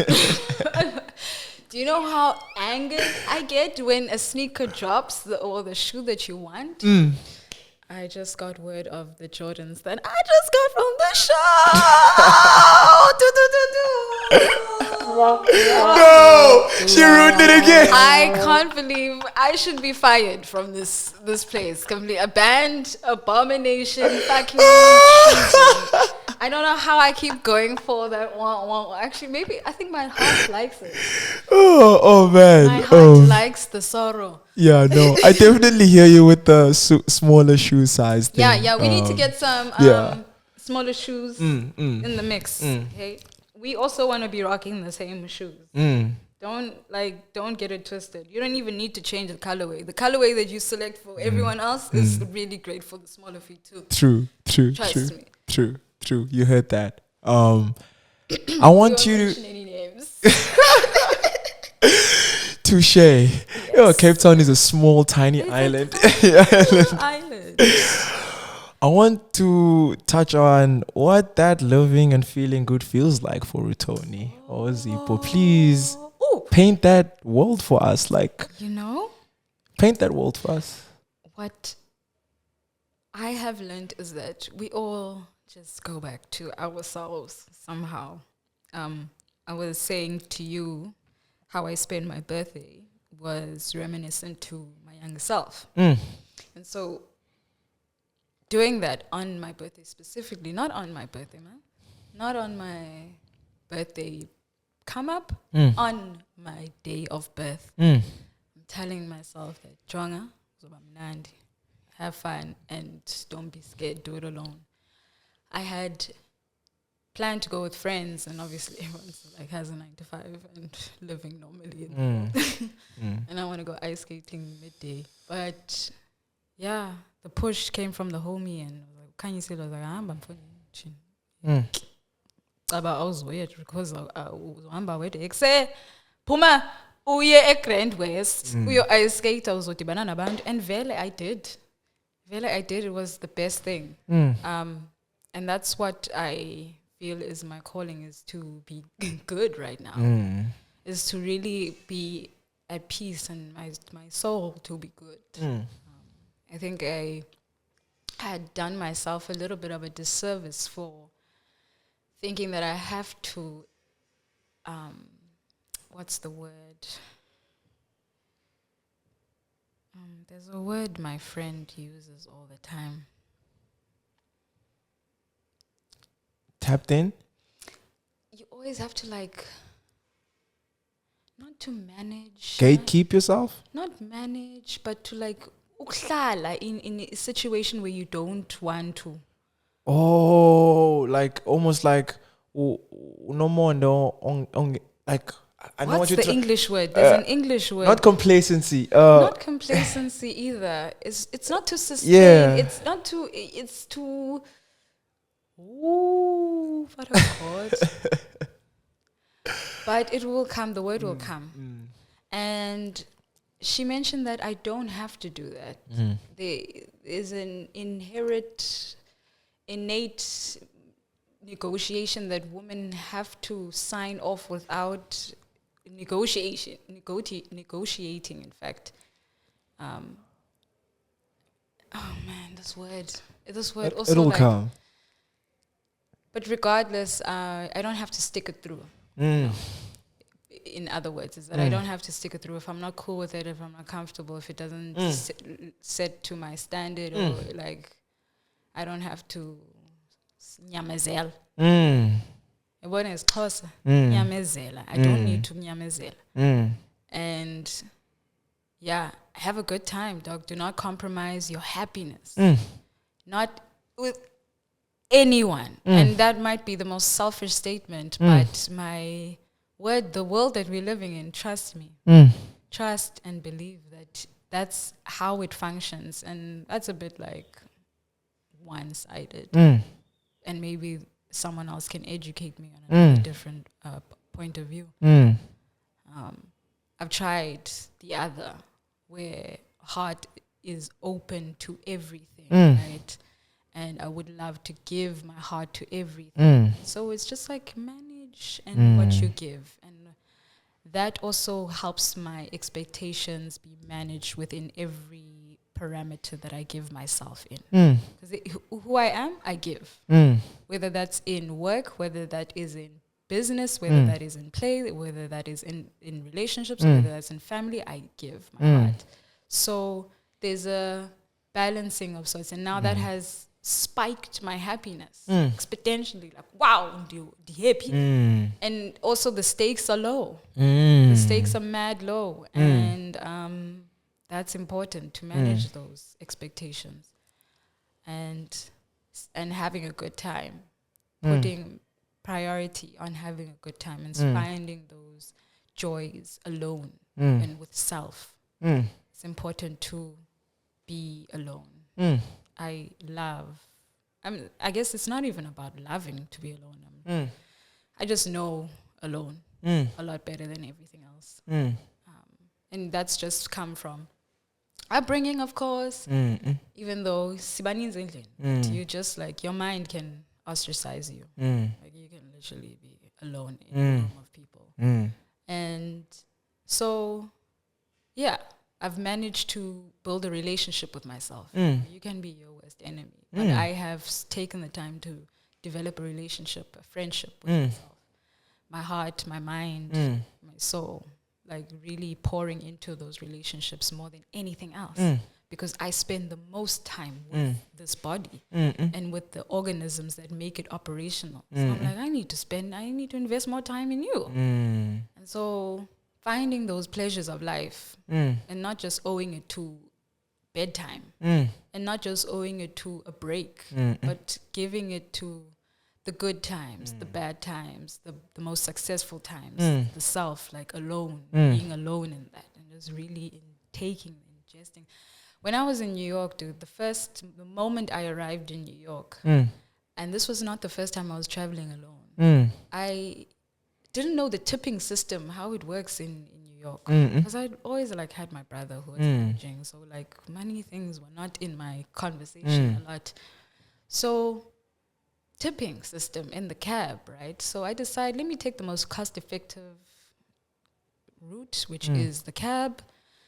Take the cab, and in my mind, okay, sharp, $1 to the rand, guys.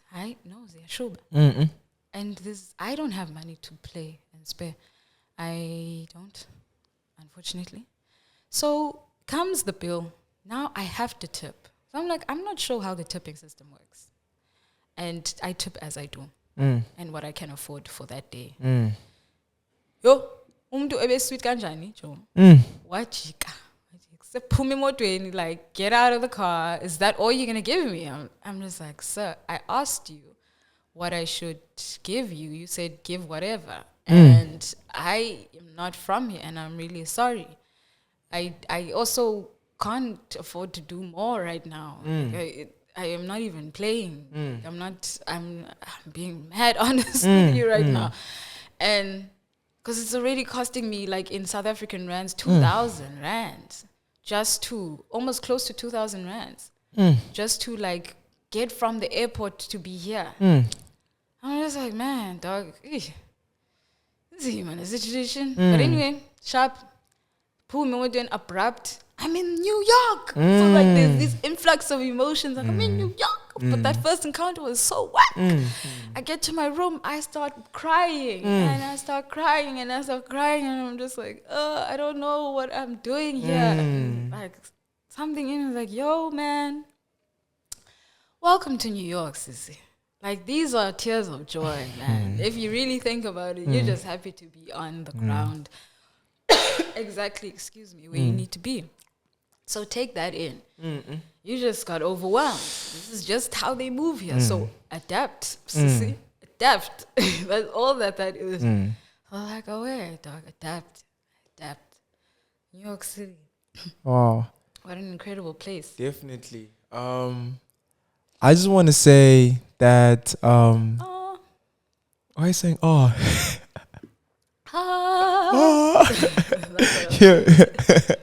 You have this thing where you just burst out in vocals. Like, I think you'll transcend and. So my true calling is to be in music. Yeah, no, we know this.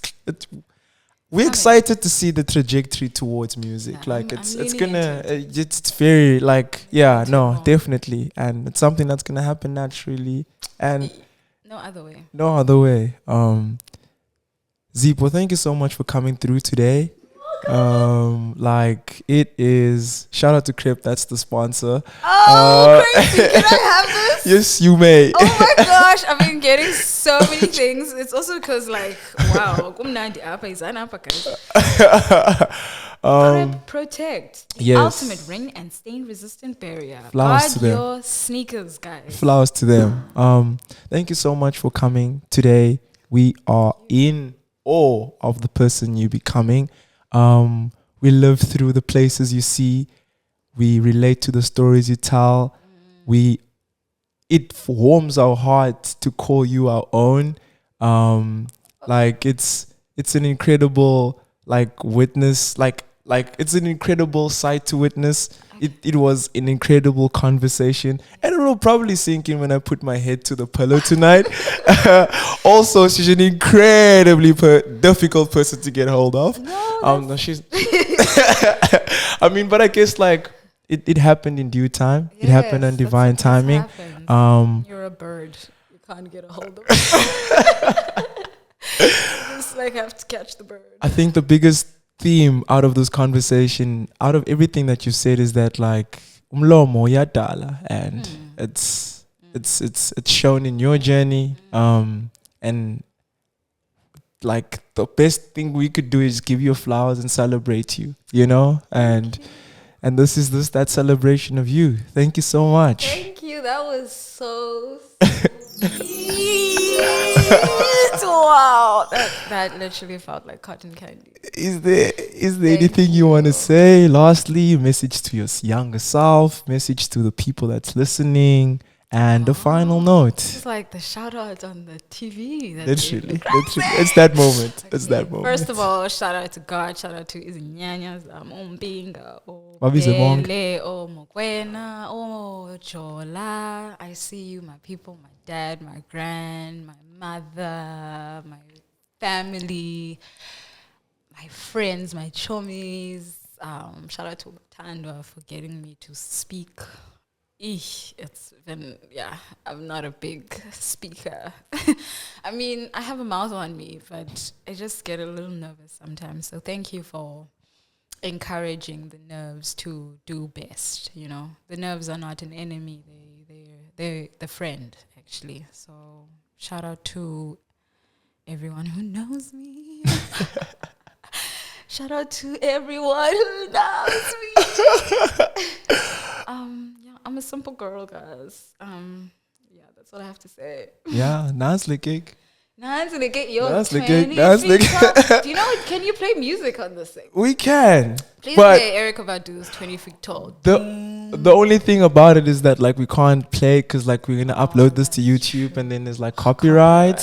So okay, if that's you're listening, only obviously you're listening. If you've listened this far into the interview, shout out to you, in fact, to listener and viewer, for listening to our many moments of tangents and thoughts and important pivots and wisdom and blessings, as well as forgotten thoughts and random moments. Thank you for listening to that and arriving at this place where you now will switch on your music player and play 20 Feet Tall by Erykah Badu. Bless up. And I thank you.